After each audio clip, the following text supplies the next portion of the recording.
What's up? It's your boy Cam, and I am here with a new video. This is the first official episode in the NXT, in the We Are NXT save, and this is the first night of NXT Takeover Legacy. Sorry if I'm being a little too low than my last video. There's people sleeping in the other room. It's currently 12 o'clock, almost 1 o'clock right now. So I just want to get this video out the way. So let's get into it.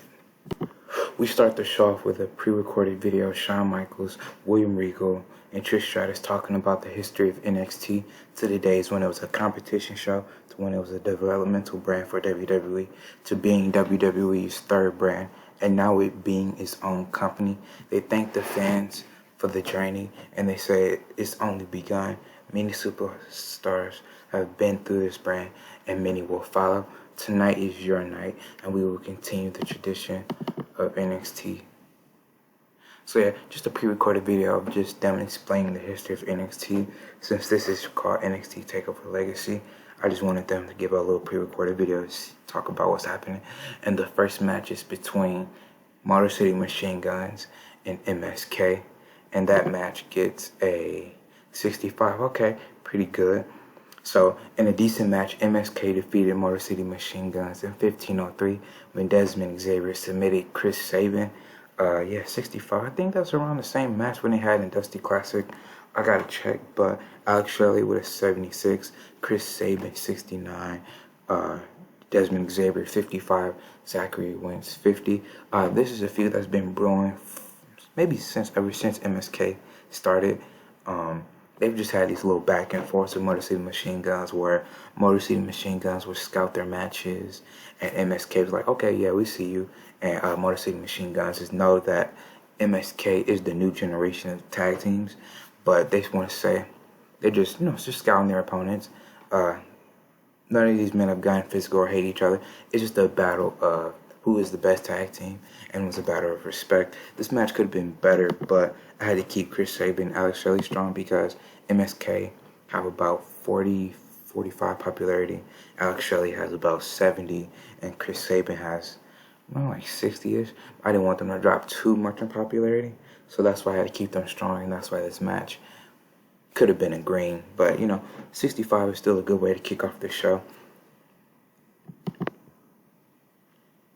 MSK have defeated Motor City Machine Guns.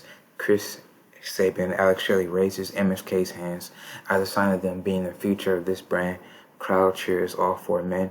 If you didn't know in my last video, Motor City Machine Guns defeated MSK in the Dusty Rhodes Tag Team Classic in the second round, and MSK went on a little losing streak for about a week or two, but their name was actually the Rascals then, and then they kind of had this serious change in attitude where they're still being fun-loving, but they had this serious streak to them, and they changed their name from the Rascals to MSK because MSK is a new form version of the Rascals where they're more serious, where they still have their fun, but they have this more serious side to them when it's time for them to be serious.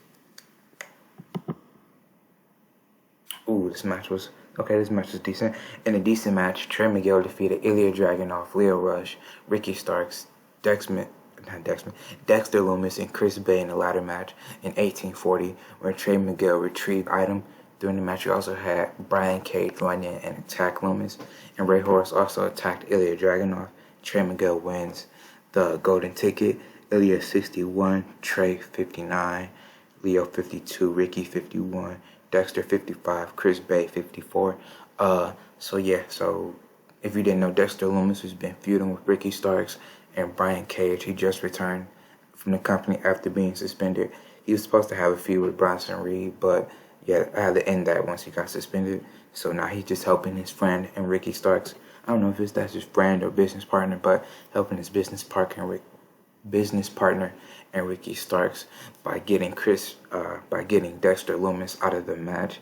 Ilya Dragunov, he was the one that took Flamita out of the company, and Ray Horus had an issue with that.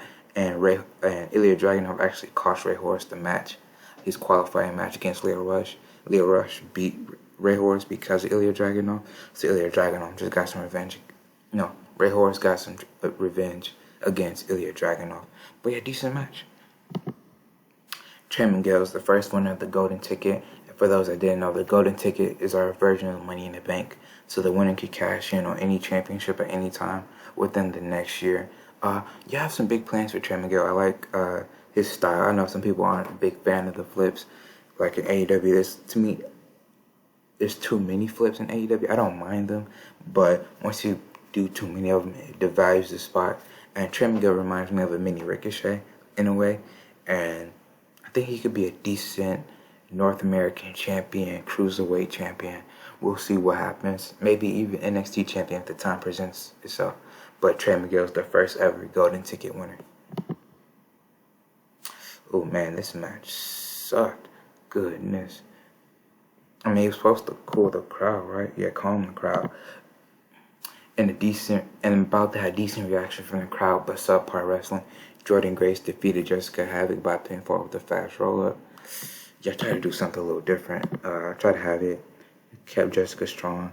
Tried to do like a slow build. Perry should have just had a regular match. But Jordynne Grace defeats Jessica Havoc. Jessica Havoc, I didn't want her to lose, but this is Jordynne Grace's first match in NXT TakeOver, and I didn't want her to lose her debut match on pay-per-view. So that's why I just had Jordynne Grace win by roll-up. Yeah, this match sucked. Tyler Breeze makes his entrance all smug, knowing that Bandito is 100%. Bandito comes out all bandaged up against the wishes of the road agents, the doctors, everyone in NXT, including Shawn Michaels. He tells him that he will be fine and tells the referee to start the match. For those that are not aware, so Tyler Breeze just turned heel on a go-home show on Bandito. Tyler Breeze was a face from the beginning of the save, and when he and Bandito lost their match against FTR in a non-title match, Tyler Breeze looked at himself in the mirror and realized that he is the real Prince Pretty, and he grabbed Bandito and threw him head first against the mirror, and yeah, injuring Bandito. So Tyler Breeze knew what he did because the match was confirmed at the time, and he knew that Bandito was never going to turn down from a fight.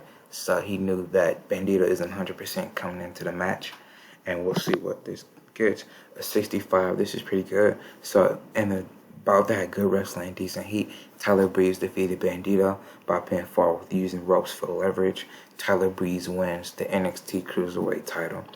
Bandito was champ about maybe just over 100 days, or what is that, about 3.5 months in game, real life. Yeah, I had to keep Bandito strong because Bandito has about 65 and Tyler Breeze has around 45. So a 20% difference, 20-point difference. And I didn't want to ruin all of Bandito's popularity just for Tyler Breeze. And also, I'm trying to do better when it comes to booking the Cruiserweight division. And I think Tyler Breeze will be a good catalyst for that. And I think based on the rating that Bandito got, he's above the Cruiserweight division at this point. So he could go on to become in that North American NXT television NXT championship title picture. So Tyler Breeze wins the NXT Cruiserweight title. I originally was going to have Bandito retain, but then I turned Tyler Breeze at the last minute, and I think it was the right decision. We see a video package of Johnny and Ace Austin's rivalry. We see Ace and Jake putting Johnny through an electrical equipment on his final farewell to the NXT brand. Then we see Johnny's antics, like costing Ace the chance to be in a television title match, and also wearing a hood, super kicking him for weeks on end. This is a fight about respect. So if y'all didn't know, Johnny put his he put his spot on the NXT Inferno brand against Yori Kozmatu for the NXT North American title, and he ended up losing. So he was trying to give his final farewell to NXT, but Ace Austin and Jake, something ruined it, and they threw him through electrical equipment. So Johnny Gargano, even though he's not contracted to NXT, he's been finding little ways to make Ace Austin's life a living nightmare. So we will see what happens in this match. I'm expecting good ratings. You know, Johnny can kick out 70s. Ace is kicking out some early 70s, so I'm pretty sure I'll get a 75. 65, sheesh. What happened here?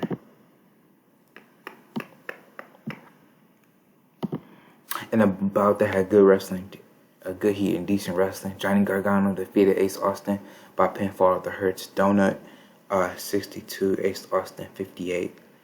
Not a bad match. I was expecting a little bit more, but can't complain with the 65. Yeah, originally I was going to have Ace Austin win, but I said Johnny, he lost to Damian Priest, he lost to Yori, and I just felt that him losing to Ace was just going to completely kill his momentum, and Ace is a heel, so he can recover from this, but I want to start building some of Johnny's momentum, so that's why he won this match. And about that, like, good heat and decent wrestling, Isaiah Swerve Scott defeated Nick Aldis in 14:06 by pinfall with the handspring back elbow. These two didn't click, but they still had a good match. Swerve with the 60, Nick Aldis with the 55. So yeah, this was, just a match to get both men on the card. They had this little feud on TV, and I just blew it off here. Swerve is one of the more underrated guys in NXT, and you could just see by his popularity, he has around 55-ish. Nick has 51. So, yeah. Swerve gets a win for his momentum. Good match. Here we go. This is when things get real good. So we see that Deonna made her entrance. Then Chelsea comes out with Robert Stone and she makes her entrance. But Deonna gets out of the ring and meets Chelsea on the stage, not letting her finish her entrance, and they both start brawling. This, let me tell you, it's about to get good. What's good isn't this match. And about to have decent reaction from the crowd, but subpar wrestling. Chelsea Green defeated Deonna Purrazzo in 11:59 by submission. During the match, we had Paris Marie distract Deonna, and Tay Conti also distract Deonna. Paris Marie debuted a perfect body gimmick. You got an initial rating of poor. Ooh, these matches aren't going the way I hoped. Ugh. Maybe I should have just had a regular match instead of lift the crowd, but why did Tay Conti and Paris Marie attack Deonna Purrazzo? That's why they attacked Deonna Purrazzo. In a shocking turn of events, Tay Conti and the newly repackaged Paris Marie, for those who don't know, that was Aaliyah, so I repackaged her and called her Paris Marie. They attacked Deonna Purrazzo, costing her the match. Chelsea smiles and orders them to pick up Deonna. Chelsea says that Deonna is stupid because she always has a plan. This was always her plan. Tay Conti hits Deonna with the back fist. Paris hits her with the super kick. Chelsea's about to hit Deonna with the Canadian Destroyer before she points to the ramp. And who is it but Angel Williams, the former Angelina Love. She comes out and she makes her way to the ring. She grabs the mic and tells Deonna, "Welcome to the new age of the beautiful people." Yes, you heard me right. The beautiful people. As Angel says this, Chelsea gives Deonna a Canadian Destroyer. Chelsea Green, Tay Conti, Paris Marie stand tall with Angel Williams beside them, with Robert Stone clapping in the background with his approval. I thought about this idea about a couple months ago in Game Time, and when I was younger, I was watching Impact Wrestling when it was, I heard it's good now, but when it was at its height, I was watching it, and I remember seeing the beautiful people and how they used to trash other women for saying something. I know that women's wrestling has evolved besides that, and I thought the beautiful people was a good name to get this group over. So Chelsea, is she the leader? Angel Williams is, that person that's passing down the mantle to Chelsea Green and the new members, Tay Conti and Paris Marie. I think this is good because I really didn't have anything for Tay Conti and Paris Marie before this, and I think Chelsea Green is a good person to lead this group. And I think this is a good idea. Tell me what you think down below. I'm just real excited. I think this is one of my favorite things so far. So let's get it. Speaking of good things, let's get it. No one will survive. Tommaso Ciampa makes his entrance with a cool looking mask. He makes his way down the ring as stoic as ever. Ciampa is ready for war. We see Russian soldiers stand in the entranceway. They do a salute. As Khabib makes his entrance, the soldiers stand on both sides of the entranceway. Khabib doesn't say anything. He just walks down the ring, cool, calm, and collected. Let's see what the match rating is. 80. Man, that's good. That was better than what I thought it was going to be. In a superb match, Khabib Nurmagomedov defeated Tommaso Ciampa in 16:03 by stoppage when Tommaso Ciampa couldn't continue. Just imagine Khabib either putting Ciampa in the rear naked choke and making him pass out, or just continue hitting him with elbows, and the ref just stopped the match. Ciampa with the 71, Khabib with the 77. And this match was good. Yeah, best match of the show so far. Let's see what happened. Let's see. So a good match from Khabib with the 77. Ciampa, one of my favorite wrestlers in NXT, with the 71. I couldn't ask for a better match from both men. Cool, speaking of good matches. Yeah. And about to have fantastic heat and good wrestling, Io Shirai defeated Rosemary in 17:23 by submission. I should have been by pinfall with the clover leaf. Io Shirai 80, Rosemary 62. Yeah.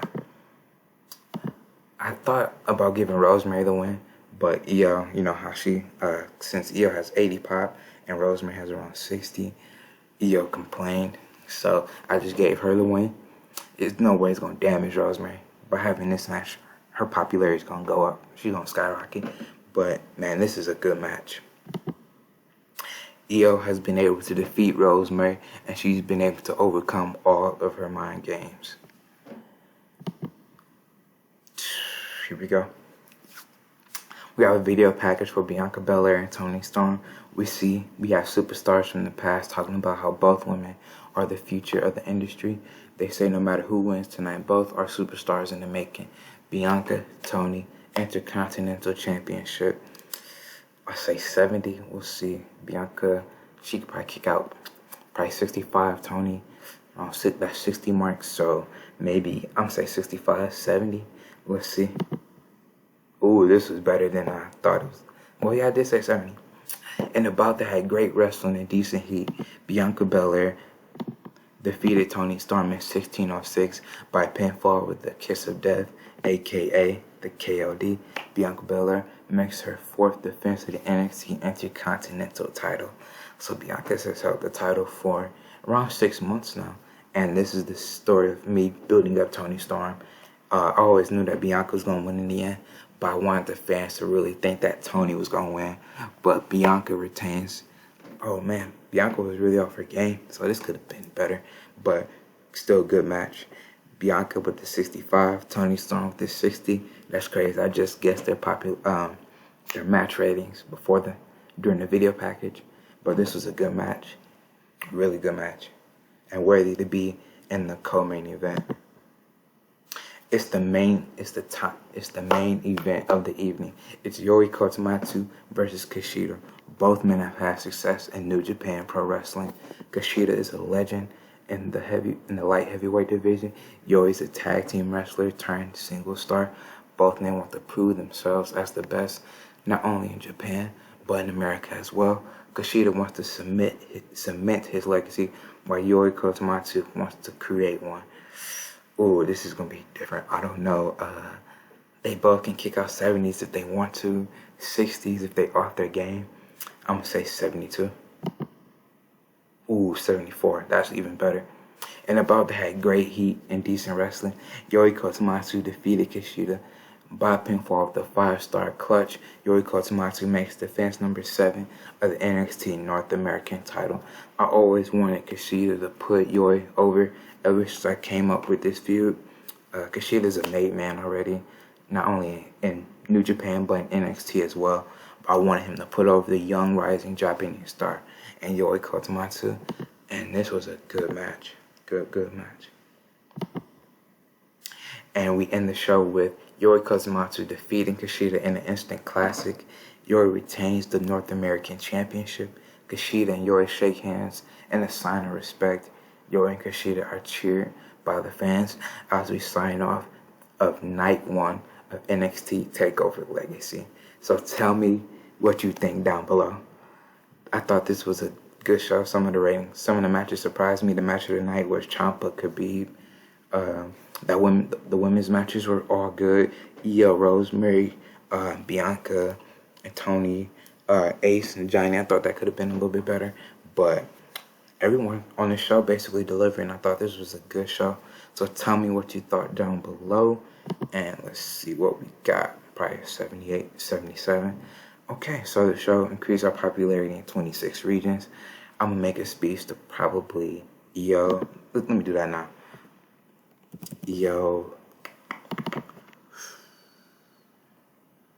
Tommaso. Who else? I'm gonna say Kishida. Praise on a great performance. I'm not gonna do this every time because, as I said before, I'm gonna have some new people coming in, hopefully. So let's see. Tell me what you thought down below. I thought this was a great show, and this is just only night one, so the craziness has just only started. So thanks for coming, and I'll see you when I see you. Peace.